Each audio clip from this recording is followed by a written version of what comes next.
NFL Week 15. How do we make money? That's what the show is about. I'm Lawrence Prezman. Welcome, everybody, for the 20th year of the NFL Presidential Address. If you've never seen this show, it's about 15 minutes long. I go through every single game on the board. I try to find bets in every game. It's not 100% guaranteed. There will be some passes along the way. I have no notes. I've done my research. I've studied my numbers. I've looked at the injury reports.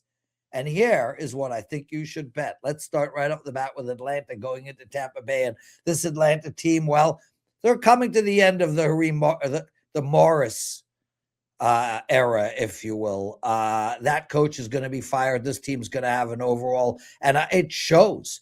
This team is not playing well at all, and it doesn't even feel like they care to win. Now they're playing a Tampa Bay Buccaneer team that not only cares to win, but literally needs to win for two reasons. One, they need to win because, well, they're not going anywhere if they just keep losing. This team has to start feeling better about themselves as the playoffs approach. But the second thing is they got the Carolina Panthers right on their heels. Tampa Bay has not won this division yet. They need to win these games, and they should win Thursday night at home against Atlanta, and they should win easily. -4 is the number. I think Tampa Bay is the bet here, and they're also getting back some of their stars. This team has been injured all year. Bucky is back. Godwin is back. Their wide receivers are starting to come together. Cotton, I think, is coming back as well. They got some D guys coming back. I think Tampa Bay wins this game. I think they win this game by more than 10 points. Take Tampa Bay -4. As for the total in this game, I've got nothing as of now. Arizona playing Houston. That's the first game on Sunday. Houston is -9.5. This Houston team, the line came out, the opening line at 6.5 for Houston.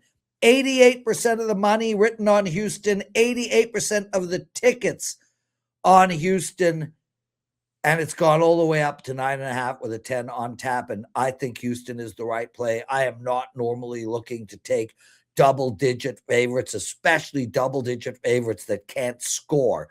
But I look at this Arizona team, and I think they might be the worst team in all of football. This team can't get out of its own way. This team literally made up an injury for Kyler Murray just to keep him on the bench. This team should get blown out. Now, what does blowout mean when playing a Houston team that can't score? 20-3, 21-6. Either way, both cover 9.5. Don't overthink this. Take the Houston Texans. Okay, guys, let's bottom line this game. Philadelphia, they are going to the playoffs, likely will win their division, but really are struggling offensively. Las Vegas Raiders, they likely won't go to the playoffs. They're definitely not going to win their division, and they're struggling in every manner possible, except we know Pete Carroll loves to cover point spreads for his client base or his fan base, if you will. How do we bet this game? Honestly, I'm just going to bet directly into the best thing Philadelphia has and the worst thing Las Vegas Raiders have. I'm going to take the Las Vegas Raiders team total under. Now, the number has not been officially released, but if you take 38, you divide it by 2, so that's 16, and then you realize -5, so it's going to be roughly around 12.5.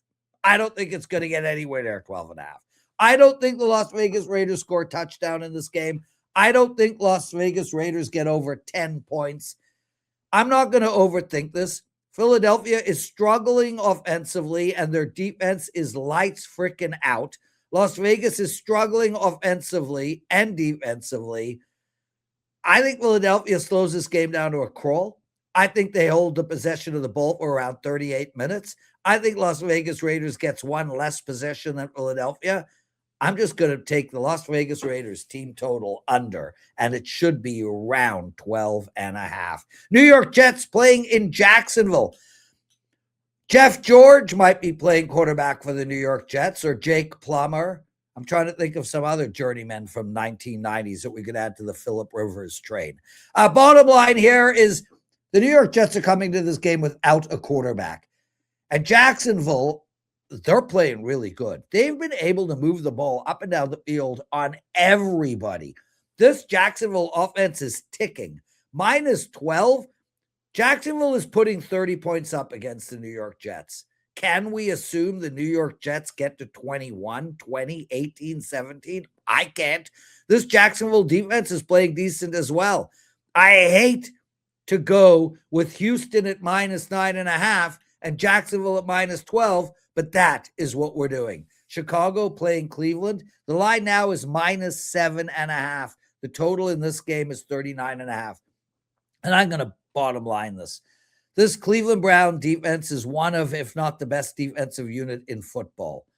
Will they be this Sunday? No. Were they last Sunday? No. Will they be moving forward? No. And the reason for that is they're literally sitting there going, screw this shit.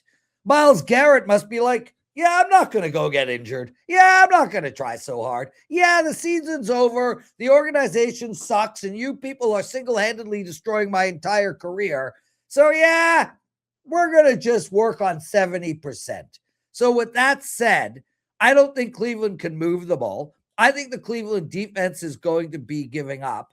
I got to look at taking Chicago here, but minus 7.5 does worry me. This won't be a bet. But I could see Chicago winning this game by 10 or more points. New England facing Buffalo. Let's not overthink this, guys. We got to take the over. Now, I'm like, over 49.5? That seems so high. Really? It was over 54.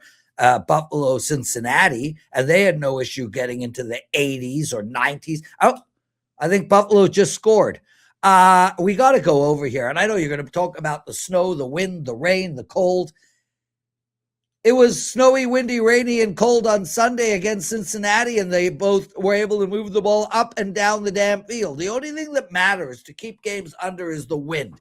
They're expecting around 18-mile-an-hour winds. It's not going to be so horrible. I look at this Buffalo team, I'm like, no one's going to stop them defensively, and Drake May and the New England Patriots offensively are playing excellent. I'm going to take the over in that game.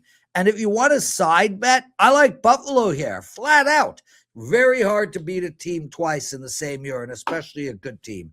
Buffalo already lost to New England in Buffalo. I think Buffalo wins this game. Baltimore playing Cincinnati. Cincinnati, they look good with Joe Burrow, but their defense is horrible. Baltimore minus 2.5 here, the total at 51.5. I'm playing the over. I'm playing it again. We played the over in the Buffalo Cincinnati game. We're going to play the over in the Buffalo New England game. We might as well play the over in the Baltimore Cincinnati game.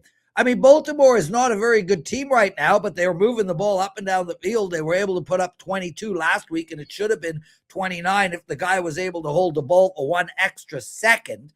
So I think Baltimore has no issue getting to 30 in this game. And, well, I know Joe Burrow could keep up. We're going to take over the total in the Baltimore-Cincinnati game. Now, the LA Chargers find themselves as a road dog in Kansas City. Would someone like to explain to me why the hell this Kansas City Chiefs team is favored? Why? I like, it makes absolutely no sense to me. This is one of the, we spoke about this last week when Jacksonville was a home dog against Indianapolis. And I was like, why the hell is Indianapolis favored? We spoke about this exact Kansas City team last week when Houston was a +4 dog in Kansas City. And I was like, why the hell is this Kansas City team favored? And here we go again. Why the hell is this Kansas City team favored? I mean, how many games do they need to lose before you realize they're not the same team as they were last year? I mean, Kelce can't hold on to the ball. Rice can't hold on to the ball. Worthy can't hold on to the ball. Mahomes can't hold on to the ball. Pacheco can't hold on to the ball. Reed can't even figure out what side of the field they're on when it's 4th down and 2 and you're in a tie game in the third quarter. Something is wrong in Kansas City. And as for the Chargers, Philip Rivers, that's so funny. Justin Herbert with a broken hand playing against Philadelphia beat them. Why should the Los Angeles Chargers not be able to go to Kansas City and beat them? I think they could beat them. I think this Los Angeles defense is exceptional. Number 1 defense in allowing less in allowing long 20 or more yards. So no team in the league has held opponents to less 20-plus yard plays than Los Angeles. They've got edge rushing. They can stop the run. They can stop the pass. Their secondary is exceptional. They found a running game. Their wide receivers are good. They got good special teams. Their coach is outstanding. +4, as you can hear. That's one of my favorite bets. Take the Chargers. New York Giants playing Washington. This game is going to be a pass for me, guys. I apologize. I do think Jackson Dart and the New York Giants are going to play well, but we don't know what's happening with Jaden Daniels yet. And I think the Washington Redskins are going to play with their coach all the way to the bitter end. We're going to pass on that game. Now we have another huge favorite, Seattle led by Darnold, playing Indianapolis led by, I don't know, maybe Dan Alexander will be their quarterback. There is simply no way Phillip Rivers is going to see the field. I doubt he'll even be playing. We're taping this show on Tuesday, so all the talk is a 44-year-old grandfather who hasn't played in 5 years might be coming back. Who cares? Riley Leonard isn't a quarterback. I'm thinking they might be speaking to Doug Flutie. There might be a potential with Jeff Hostetler, Phil Simms, or Troy Aikman coming out of the booth. Whatever the case may be, Seattle's defense is so good. They're going to stack the box. They're going to say, JT, you're going nowhere. Indianapolis is not going to get more than 10 points in this game. Seattle should have no issue getting into the 20s. Again, I hate taking this type of chalk, but I don't know any other way to bet it. Take Seattle minus the 13.5 and take it now because it ain't going to be 13.5 come game time. Green Bay going in to play Denver. What is going on with these lines? Like, how is Kansas City a favorite? And why am I talking about Kansas City in the middle of a Denver-Green Bay discussion? Why? Because we have another false favorite. Denver has won 10 games in a row. 10 games in a row. Now, everyone is going to say, but Prez, they win them with smoke and mirrors. They win them after being down 3 scores with some cockamamie 30-point quarter at the end of the game. They win them with missed field goals. They win them with safeties or turnovers. Who cares? They win football games, and they are a dog. They don't need to cover the spread. All they need to do is lose this game by 2 points, and we win. I am shocked at this line. This Denver defense is amazing. Green Bay defense is amazing. I like the under 43.5. But Green Bay is not the team everyone thinks they are. This team could have lost to Chicago. It should have been tied. Caleb could have walked into the end zone on that final play. Instead, he has a brain cramp and throws an interception.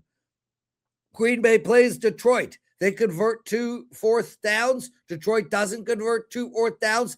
That ends up being the game. Then Green Bay plays Carolina in Green Bay. Oh, they lost that game. How did they do in Cleveland, I wonder? Oh, wait, they lost that game too. I'm shocked. Take Denver plus 2.5. Carolina minus 2.5 playing New Orleans. I'm going to pass on this game, guys, but I got to tell you, man, I am impressed with how New Orleans is playing. I am impressed about how much they like their coach. This team was celebrating big time for their quarterback. This New Orleans team is trying their damnedest. We do have Carolina, though, coming off of a bye, needing a win. This game just worries me, so it's a pass. Detroit playing the Rams. Man, I like Detroit here, guys. Now, I understand that the Rams are probably the best team in all of football, but we've seen them have letdown spots, and I think Detroit recognizes that if they don't win out, they don't make the playoffs. I think we're going to get Detroit's best game, plus Detroit loves playing Matthew Stafford. Not that Matthew Stafford doesn't love playing Detroit, because he does. I like the over in this game too. 55, I know that's a huge number. But man, 31-28 gets us there. This game is going to be played in perfect weather. I can't see either of these defenses slowing the other team down. I like the over 55. And yeah, I like the Detroit Lions plus 6. And yeah, I think they could win this game. Water break. Now we got Tennessee playing San Fran. I think this Tennessee is going to play super hard, guys. I think we saw them really try. They don't need the first round draft pick. They really need to change that culture of that organization. They need Ward to get better. I think this team is going to try their butts off. With that said, I actually think this game could be a complete blowout. I mean, this could be one of those 40-3 games. San Francisco is getting healthy at the right time. This is a good team when they weren't healthy. One of the best coached teams in the league. Even with their bad defense, I think Tennessee is going to struggle. I do like over the total of 44. I think if you take San Fran minus 13 and over 44, you're at worst case going to go 1-1. And I think you have a likely chance of going 2-0. San Fran is getting 30 plus in this game. Let's not overthink it. We only need Tennessee to get 14. 30-14 gives us the push and the San Fran cover. That's where we're going. As for the Sunday night game, Dallas minus 5.5 against Minnesota, 47.5. As of now, I like Dallas, guys. Minnesota played great against Washington last week. Their defense played outstanding, but Dallas is unstoppable at home. Dallas knows Philadelphia is falling apart. Dallas is going to come out absolutely flying in this game. I think Dallas wins this game going away, regardless of who plays quarterback for Minnesota. Take the Cowboys minus the 6. And Pittsburgh minus 3.5 against Miami, 41.5. I love the Dolphins. First off, I don't think much of this Pittsburgh Steelers team. They should have lost against Baltimore last week. They are playing better defensively, but this is a bottom 5 D unit in the entire league. Also, Aaron Rodgers is not very good.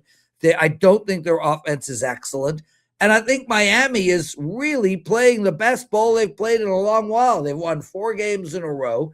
They're feeling really good about themselves. I think they want to win the games. And I'm getting more than a field goal. This game is going to be in shitty weather with an offense, Pittsburgh, that can't score consistently, with a defense in Pittsburgh that does allow teams to score on them, playing against the Miami Dolphins team who just won in shitty weather and who is on a 4-game winning streak. I think this is a field goal game. Give me the points. Yeah, thank you. That's it. Anyway, that's the presidential address, guys. I gave you no promos. I'm sorry, but I will tell you that I'm having an excellent college basketball season. I'm having an excellent NBA season. I'm having an excellent NHL season. But my NFL right now is absolutely on fire. I've won my last 5 NFL cards. I'm on an 8-2 NFL run.